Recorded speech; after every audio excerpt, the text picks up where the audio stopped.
I have told this story 11 times now. Each time someone in the room stops breathing. Not because I am a good storyteller, I am not. I keep the records. I file the dead. My voice is flat and my hands shake when I am nervous, which is often.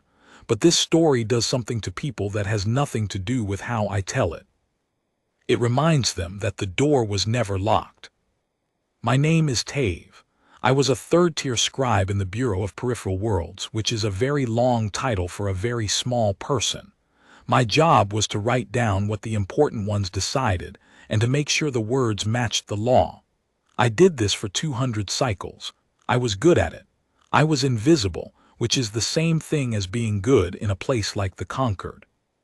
And I was in the chamber the day we cast the humans away. I want you to understand something before I go further. I'm not telling you this to make you feel sorry for anyone. Not for them. Not for us. I am telling you because I was there when we made the mistake, and I have spent the rest of my life watching what grew out of it, and I truly think, that if more of us had understood what we were doing that day, we would have been too afraid to do it. But we weren't afraid. That was the problem. We thought we already knew what fear was. Let me set the scene for you. Let me put you in the room. The Great Concord met on a station called Ossuar's Reach, which was not really a station so much as a hollowed moon, wrapped in 10,000 years of construction, spinning slow at the edge of a dead star. The dead star was chosen on purpose. Our founders believed you should govern from a place that had already seen the end of something. It kept you humble, they said. It reminded you that even suns burn out. Inside, the chamber curved like the inside of a shell. There were seats for 440 species, every voice that had ever joined the weave. Some seats were pools, some were perches, some were just warm patches of floor where a thing without a body could settle its awareness for a while. It was beautiful in the way old things are beautiful, worn smooth, certain of itself. And above all of it, threaded through the air like light through water, was the weave. I don't know how to explain the weave to you if you have never felt it. It is not a machine. It is not a network in the way you might build cables between two towers. The weave was the shared mind of the civilized galaxy. When I joined it as a young scribe, I stopped being only Tave. I became Tave and all the others. I could feel the calm of the elder species like a hand on the back of my neck. I could borrow the memories of the dead. When I was frightened, the weave held me. When I was uncertain, it whispered the answer, and the answer was always the same answer everyone else was getting, so we were never wrong together. Do you understand? We were never wrong together. That was the whole gift. That was the promise of joining. You would never again have to be alone inside your own head, guessing, terrified, one small mind against the whole enormous dark. You would be part of the weave, and the weave would be part of you, and the darkness could not get in. The elders said it was the greatest thing our galaxy had ever made, and maybe it was. I still don't know. I only know what the humans found when we took it away from them. The humans came to us young, loud, fast. You have to remember, most species take a long time to reach the Concord. Millions of years, sometimes, from the first spark of tool-making to the day they learn to fold space and knock on our door. By the time they arrive, they are usually tired, wise, a little sad. They have made their wars and survived them, and they come to us wanting rest. The humans made their wars and did not survive them wisely, and then they came to us anyway, wars and all, still bleeding, still arguing, dragging their whole messy history behind them like a child dragging a blanket. They arrived barely 1,000 years after they first left their own atmosphere. That is nothing. That is an eye blink. The Concord had teacups older than the human species' entire spacefaring age. I remember the first delegation. I filed their entry papers. There were 9 of them, and they could not agree on anything, not even among themselves. They argued in the waiting hall for a full rotation. Different clothes, different sounds coming out of their mouths, different gods drawn on their sleeves. I asked my supervisor, an old Velith named Ashentu, why they had sent 9 representatives who all disagreed. Ashen too rippled. That was how her people laughed and said, "They didn't send 9, they sent 1 delegation. The 9 is what one of their delegations looks like." I didn't understand it then, I understand it now. The humans wanted to join the weave. Of course they did, everyone wants to join. And at first the elders were pleased. New blood is rare. A young species is a gift, all that momentum, all that hunger. The vote to begin their integration passed easily. And then the integration began to fail. I should tell you how joining works, because this is the part that matters. When a species joins the weave, they do not join all at once. It would break them. You send a few minds first, brave ones or foolish ones, it is often the same, and you let the weave slowly learn the shape of them. It takes generations. Their thoughts have to soften, round off, become compatible. Sharp edges have to wear away. It is not painful, the elders always said. It is like a river smoothing a stone. The humans went into the weave, and the weave could not smooth them.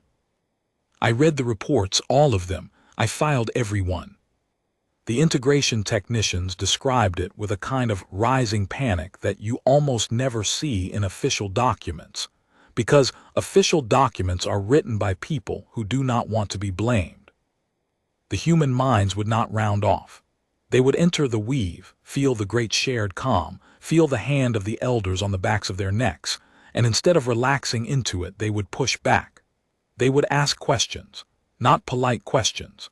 They would feel the certainty of the weave, the beautiful never wrong together certainty, and something in them would go cold and suspicious, and they would think quietly, in a corner of themselves, the weave could not smooth. Says who? You cannot imagine how that felt to the rest of us. To feel a mind inside the shared mind, refusing to dissolve. It was like a splinter you could not find. It was like a sound in the dark of your own house. The elder species had not felt doubt in 100,000 years. The weave was built precisely so that no one would ever have to feel it again. And here were these loud young creatures, dragging doubt back into the shared mind like mud on their boots. Worse, and this is the part the reports whispered rather than said, the doubt was catching. A young Sethari technician working the integration desk started asking questions too, then 2 more. Small ones at first. Why do we do it this way? Who decided? What if they were wrong? The weave had no immune response for this because in 100,000 years it had never needed one. The elders met in emergency session. I was there. I wrote it down. They decided the humans were a contamination. I want to be fair to the elders because it is easy now to hate them. I have tried to hate them and I cannot manage it cleanly. They were not cruel. That is what people always get wrong when I tell this. They think we were monsters. We weren't. We were frightened, and we were old, and we had built our entire civilization on the promise that no one would ever have to be alone or afraid again. And here came a species that carried aloneness inside them like a second heart, that seemed almost to need it, and every instinct we had said, this cannot spread. The debate lasted 40 rotations. I did not sleep. Scribes do not sleep during a great deliberation. We are needed for every word. Some argued to simply refuse the humans, send them home, let them keep their little wars on their little blue world and never trouble us again. But it was already too late for that, and everyone knew it. The doubt had spread. There were minds all across the weave now, young minds mostly, the ones not yet fully smoothed, who had felt the human question, says who, and could not unfeel it. If we sent the humans home, the question would stay, and the question, given time, would unravel everything. A shared mind cannot survive one member asking whether the sharing is real. So the elders reached a different decision, a worse one. The one I wrote down with my own hand, in the formal script, in the ink that does not fade. They would not kill the humans. The conquered did not kill. We were better than that. We told ourselves this often. Instead, we would sever them. We would cut every human mind out of the weave, not just the ones inside it, but the whole species, root and branch, so completely that no human would ever be able to touch the shared mind again. And then we would take them, all of them, every human alive, and we would move them. We would move them to the hollow. You do not know the hollow, be grateful.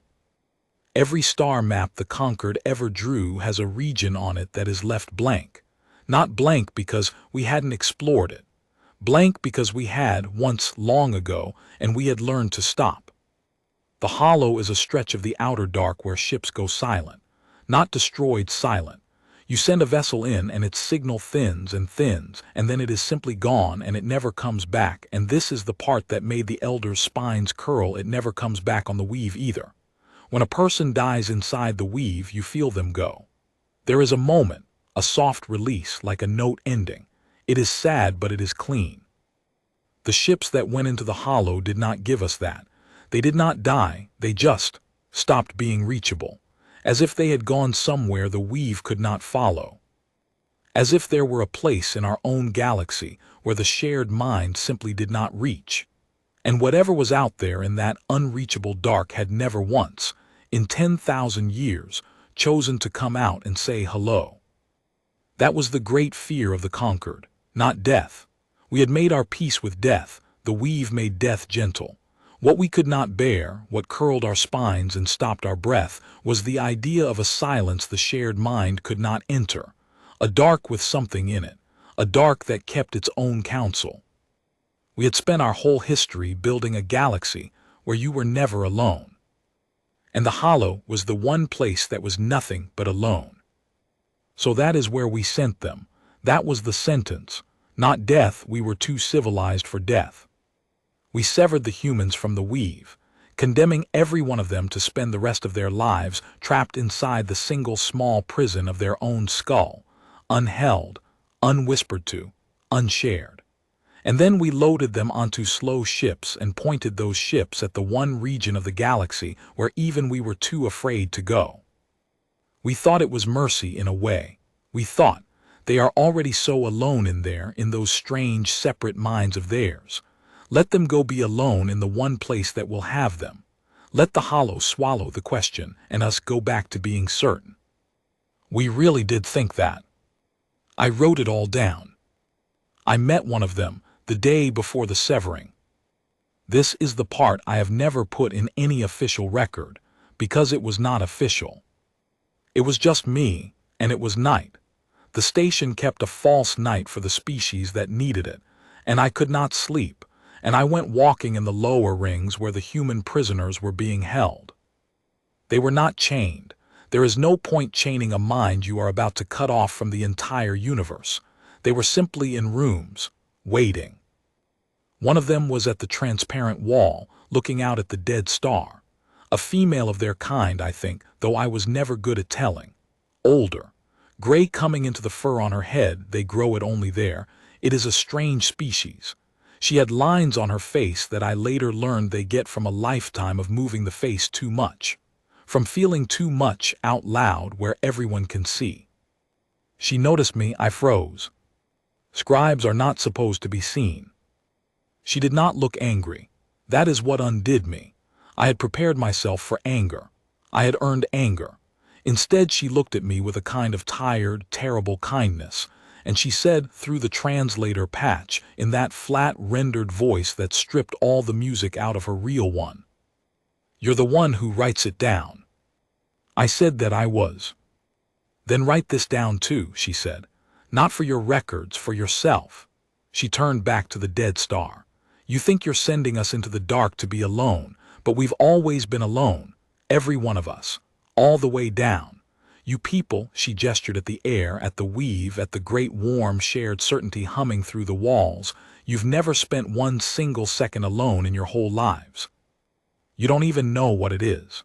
You're about to send us into the one place you're afraid of, and you think it's the worst thing you can do to us."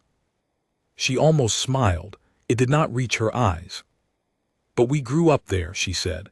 "In that dark, alone in our own heads, every single one of us guessing, scared, one little mind against the whole enormous night. That's where we come from. That's not the punishment. For us, that's just Tuesday." I did not know what a Tuesday was. I know now. It is nothing.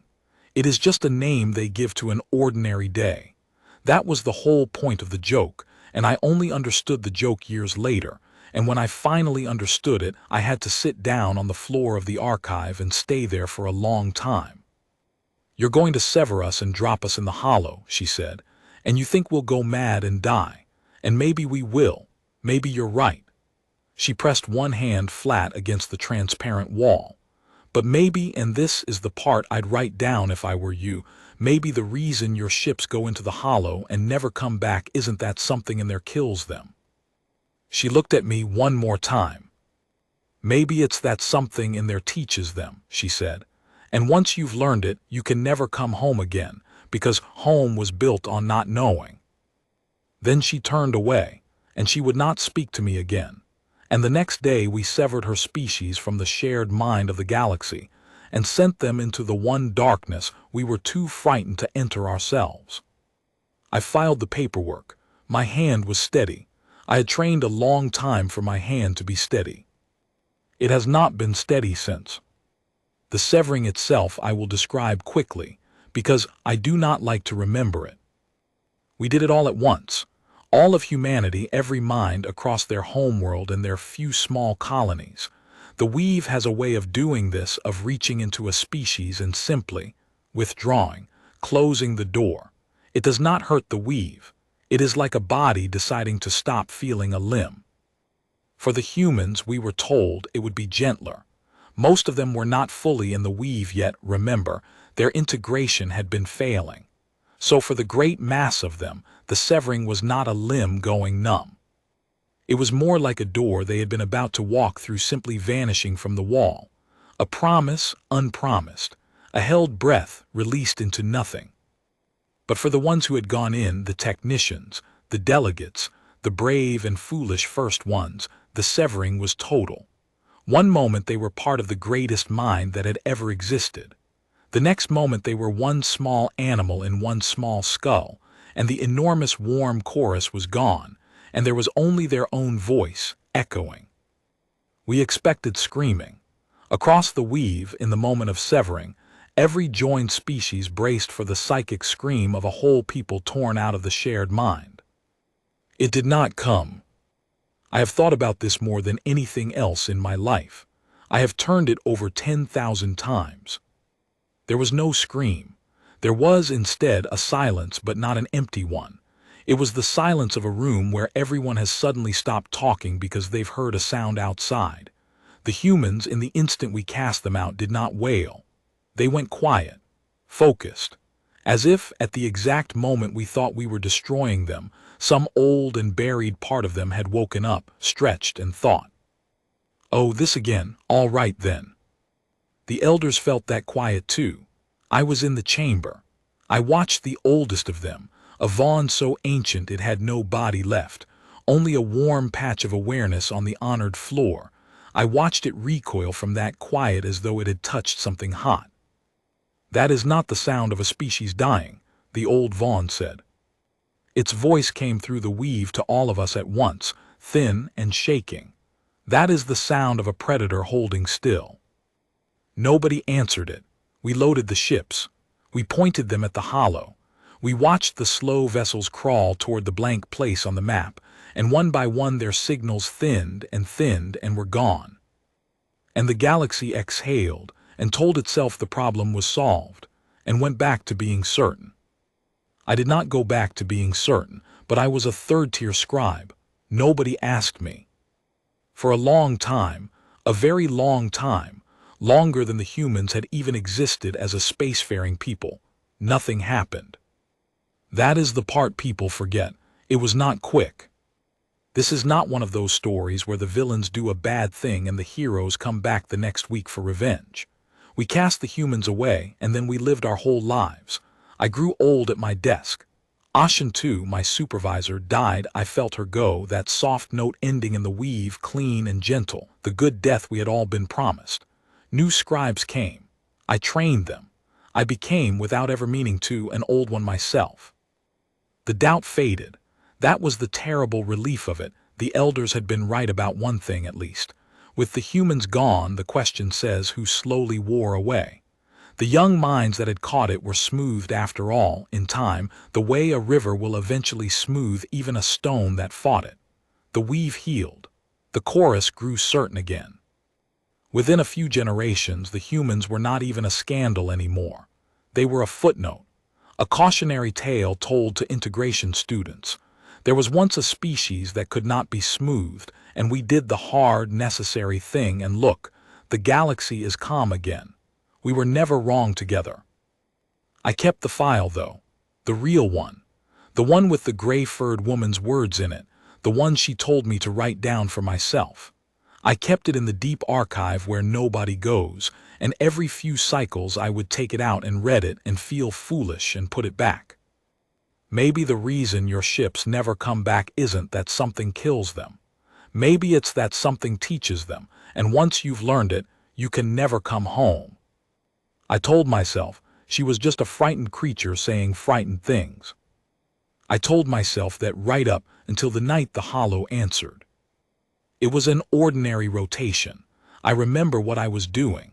I was correcting a junior scribe's transcription of a trade dispute, two water worlds arguing about current rights, the kind of thing the conquered had been settling the same way for 10,000 years. Dull work, comfortable work. The weave hummed around me, warm and certain, and I was, I think, almost content. And then the weave flinched. I don't have a better word. The whole shared mind of the galaxy, 440 species, uncountable trillions of minds, the great smooth chorus that had never once in my lifetime been surprised, it flinched, all at once, like a body touched in the dark by a hand it did not expect. I dropped the transcription.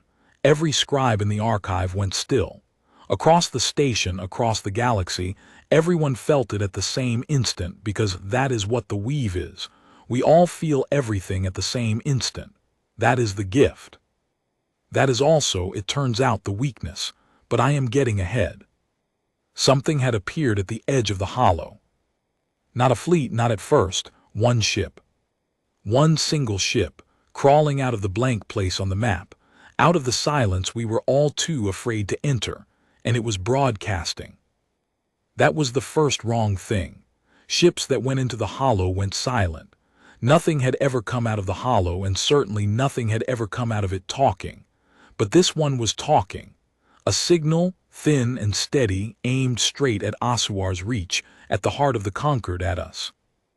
The elders convened before the ship had crossed even a fraction of the distance. I was called to scribe, of course.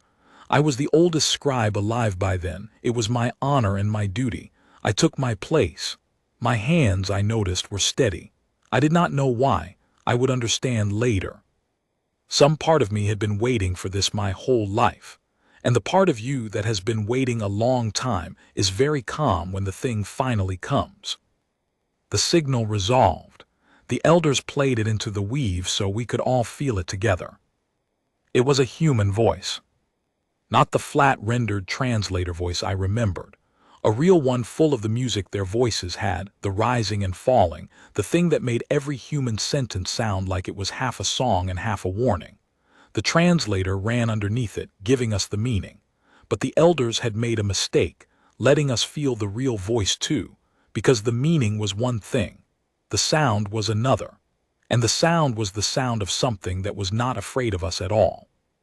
To the great conquered of the weave, the voice said, to the ones who sent us away. A pause. Humans, I remembered, used pauses like weapons. We know why your ships never came back, the voice said. We went where you were too frightened to go, and we found what's out there in the dark, and we understand it now. All of it. We understand you now, too, better than you understand yourselves. Better than the weave has ever let you understand anything. Another pause. In the chamber, 440 species held very still. We're coming home, the voice said.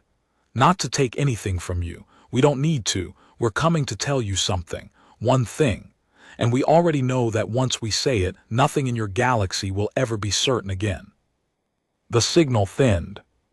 But before it went, the voice added one more line, quiet, almost gentle. The way that gray-furred woman had been gentle at the transparent wall a lifetime ago. And I swear to you, I swear on every record I ever kept, that I recognized the shape of it, that it was the same kind of thing she had said to me in the dark. You spent 10,000 years making sure none of you would ever have to be alone, the human voice said. We spent our exile learning that being alone was the only door that was ever real, and we've come back to open it. You're welcome, and I'm sorry, and there's nothing you can do to stop it. All three of those are true at once. That's the first thing we learned out there. How to hold three true things that don't agree. You never could.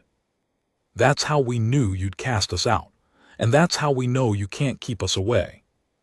Then the ship went quiet again and kept crawling toward us. And the whole certain galaxy sat frozen in the sudden knowledge that the door it had spent all of history locking had just been opened from the outside. The old Vaughn, a different one now, the ancient one had long since died its clean and gentle death, spoke into the terrible silence of the chamber. Its voice shook exactly the way the last one's had, all those years ago. "Prepare the soldiers," it said. And that was when I knew we had learned nothing at all. I have never told anyone what it is like to watch a civilization prepare for war, when that civilization has forgotten what war is. It is not frightening, that is the horror of it. It should be frightening, and it is not because everyone is so calm. When the old Vaughn said prepare the soldiers, nobody in the chamber gasped. Nobody argued. Nobody's heart did the thing hearts are supposed to do. The order went into the weave, and the weave carried it out to every corner of the galaxy at once, and every mind that received it felt the same smooth certainty settle over it. Yes, this is correct. This is what we do. We are not wrong. We are never wrong together. And the machinery of 100,000 years of peace turned over in its sleep and began, quietly, to make weapons. We had soldiers. I want to be clear about that because people always ask. The conquered was not defenseless. We simply had not needed the soldiers in so long that they had become something else. Something ceremonial, beautiful. They were called the Sarai. Let me tell you about the Sarai, because you have to understand them to understand what happened when the humans finally arrived. The Sarai were the conquered's honor guard, and its only army, and they were magnificent. Bred, no, that is the wrong word, they would hate that word, raised, across 10,000 years to be the perfect defenders of the shared mind. Tall, silver-skinned, each one a warrior of a caliber your little world has never produced and I hope never will. But here is the thing about the Sarai, the thing the elders had built into them so deeply that it was no longer a rule but a reflex. A Sarai was never alone. Every Sarai fought inside the weave. When one raised a weapon, all of them raised it. When one saw an enemy, all of them saw it from every angle at once. They did not need to communicate because they were not separate enough to need to. 1,000 Sarai in a battle line were not 1,000 soldiers.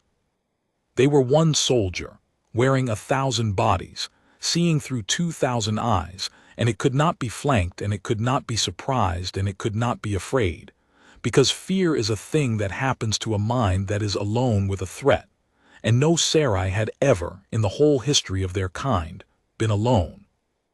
They were the perfect army. They had never lost. They had also, I should mention, never actually fought, but that did not trouble anyone. How could a thing that was never surprised and never afraid and never alone ever lose? We arrayed them across the docks of Asuar's Reach, rank on rank of silver still as statues, their weapons humming with the same warm certainty that hummed through all of us. It was, honestly, one of the most beautiful things I ever saw. I remember thinking, nothing could stand against this, nothing in the galaxy. But the thing crawling toward us was not from the galaxy anymore. Not really.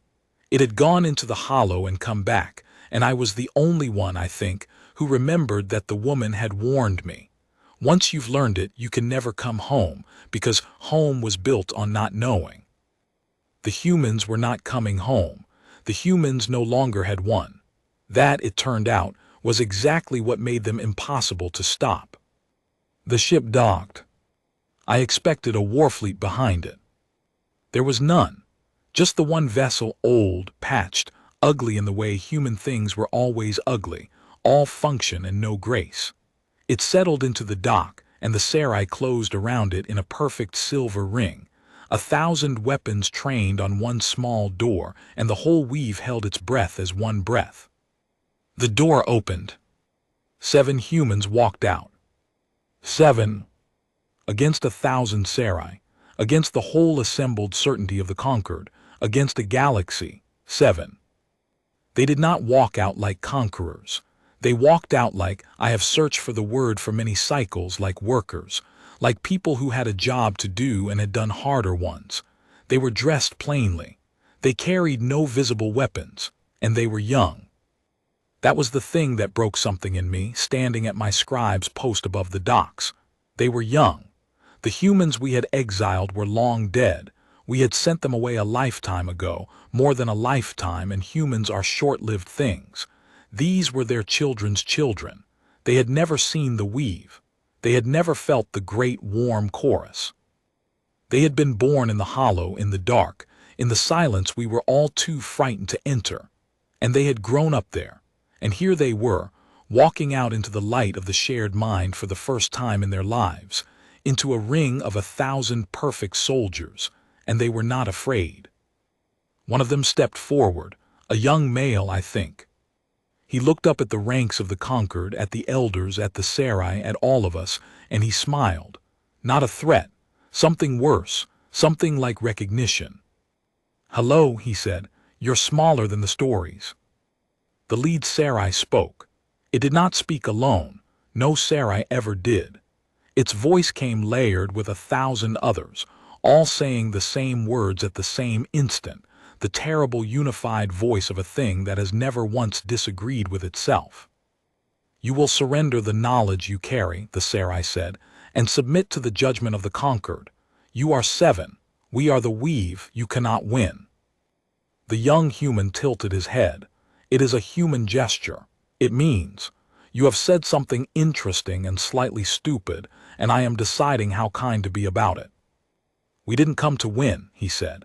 "There's nothing here to win. We came to give you something, and then we're going to leave, and you're going to spend the rest of your existence wishing we hadn't come at all, but also some of you, a few of you, wishing we'd come sooner." He glanced up, and I swear his eyes found me, the old scribe at his post, though there was no way he could have known me.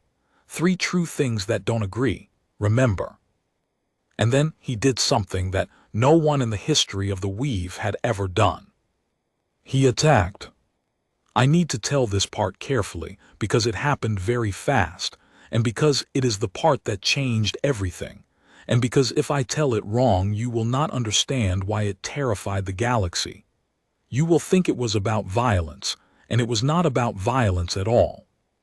7 humans against 1,000 Sarai. It should have lasted less than a second.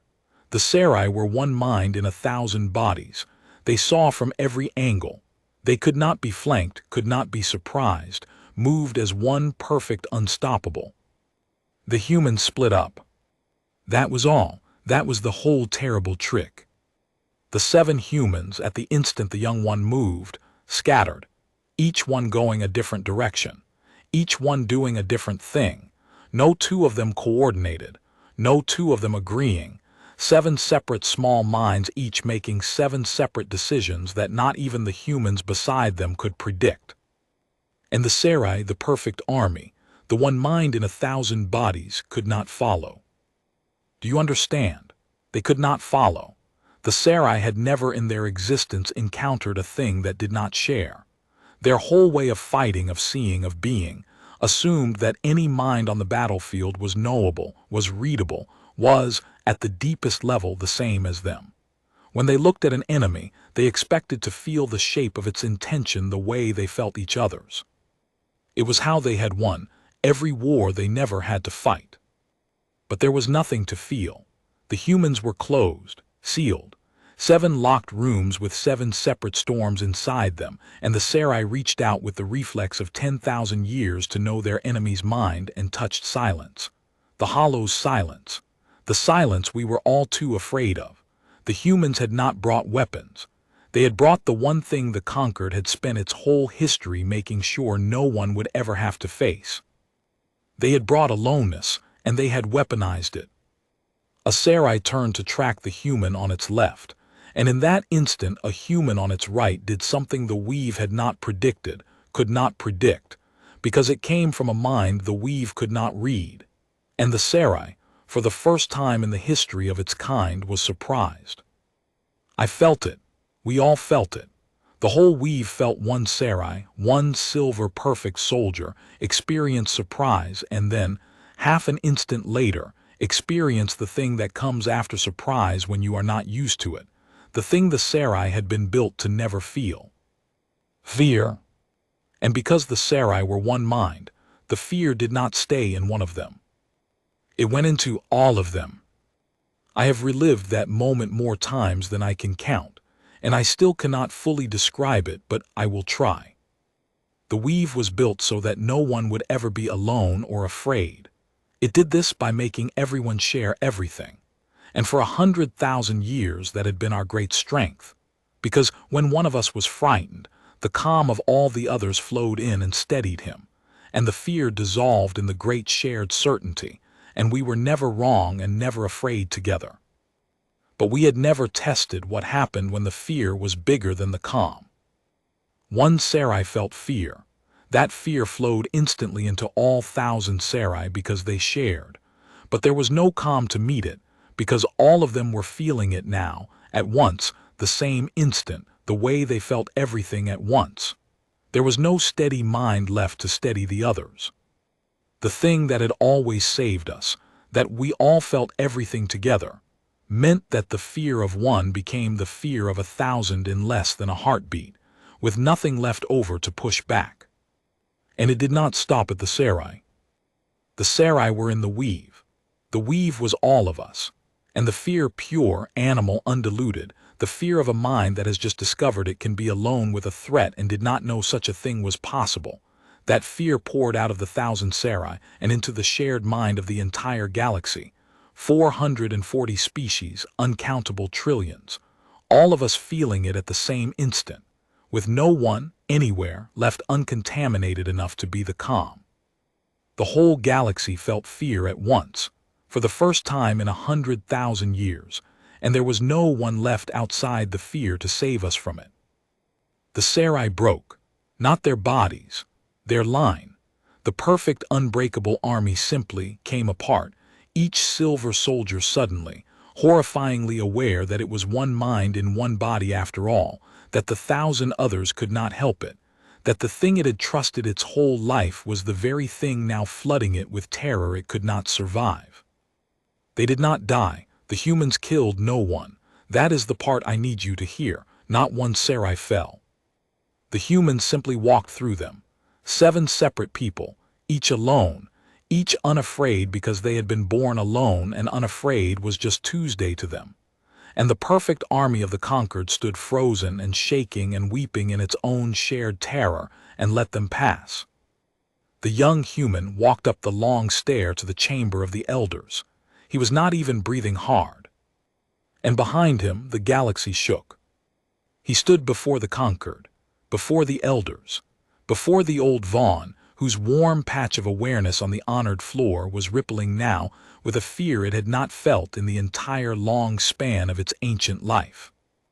I was there at my post. My hands were steady. I understood finally why they were steady. It was because I was the only one in that chamber who had been afraid for a very long time, who had kept a file in the deep archive and read it every few cycles and felt foolish. And so, when the fear came for all of us, I was the only one who was used to it, the only one it did not break. The gray-furred woman had told me to write it down for myself. I understood at last that she had not been warning me. She had been preparing me. The one small mercy she could offer the one small scribe who came to her cell in the dark. She had given me a head start on being afraid, so that when this day came, I would still be standing.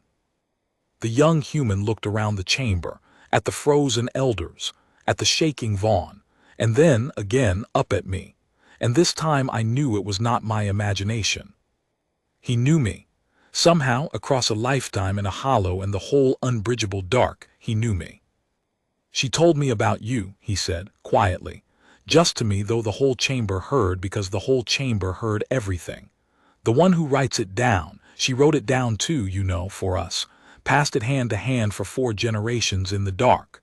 There was one of them who came to the cell, one who couldn't sleep. Remember him, he's the proof they weren't all the same. I could not speak. Scribes are not meant to speak, but I do not think I could have spoken anyway. So I'll tell you first, the young human said. The knowledge we brought back, the thing you're all so afraid of, you think it's a weapon, it's not, it's just a fact. It's the smallest, simplest fact, and it's going to unmake everything you built, and there's nothing you can do about it, because you can't unknow a thing once it's been said. He turned to face the elders, to face the whole shared mind of the galaxy listening through him. And he said it. You told us the dark would destroy us, the human said.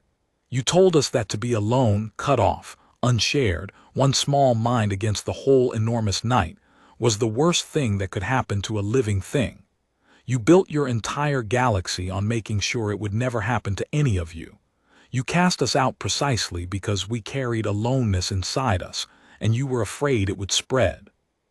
Here is what we learned in the hollow. It doesn't destroy you, being alone. It's the hardest thing there is, and it doesn't destroy you. We went into the one dark you were all too frightened to enter, cut off from everything. 7 generations of us born and living and dying with nothing but our own small separate minds, and we did not break. We built things. We loved each other. We were afraid constantly, every day, and we did the things anyway because we were afraid, and the fear made us careful and the aloneness made us free. And when we came back out into the light, we were not less than you. He let it sit. Humans use pauses like weapons. We were more. I felt it move through the weave, the knowledge. Exactly as he'd said, you cannot unknow a thing once it's been said, and this thing once said went everywhere at once, because that is what the weave is. We all hear everything at the same instant. Every mind in the galaxy heard, in the same breath. The one fact the conquered had spent 100,000 years making sure no one would ever have to test. You can be alone and afraid and cut off from everything and survive. And more than survive. The dark does not destroy you. The elders were wrong. The whole foundation was a lie built out of fear.